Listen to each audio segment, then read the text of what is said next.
Kalawenyo, sama-sama nating iboto at suportahan. Konsehal Ian Manito, number 14 sa balota. Nalirito na, iboto na ang tunay na magsisilbi. Ian Manito, Piliin natin siya, sa paglilingkod ay hindi pa uhuli. Ian Manito, Ating iboto, siya si Ian Manito. Kalawan muna ang una, maglilingkod siya ng todo. sa kabataan ay maaasahan, mahusay itong lingkod bayan. Hindi niya tayo pababayaan, ito ang ating action man. Kaya ating pagtiwalaan sa darating na halalan. Christian Manito, kanyang pangalan, number 14 siya sa balota. Nalirito na, iboto na ang tunay na magsisilbi. Ian Manito, Piliin natin siya, sa paglilingkod ay hindi pa uhuli. Ian Manito, Ating iboto, siya si Ian Manito. Kalawan muna ang una, maglilingkod siya ng todo. Konsehal Ian Manito, number 14 sa balota. Kalawan muna bago ang sarili.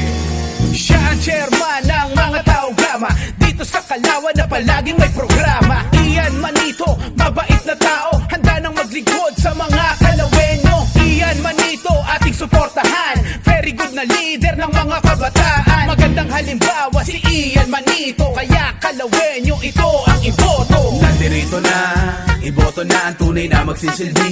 Ian Manito, Piliin natin siya, sa paglilingkod ay hindi pa uhuli.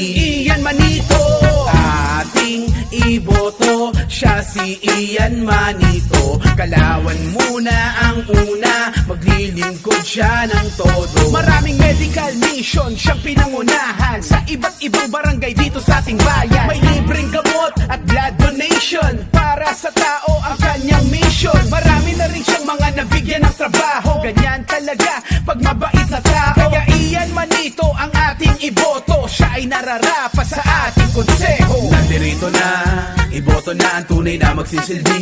Ian Manito, Piliin natin siya, sa paglilingkod ay hindi pa uhuli. Ian Manito, Ating iboto, siya si Ian Manito. Kalawan muna ang una, maglilingkod siya ng todo. Nalirito na, iboto na ang tunay na magsisilbi. Ian Manito, Piliin natin siya, sa paglilingkod ay hindi pa uhuli. Ian Manito, Ating iboto, siya si Ian Manito. Kalawan muna ang una, maglilingkod siya ng todo. Ating iboto, siya si Ian Manito. Kalawan muna ang una, maglilingkod siya ng todo.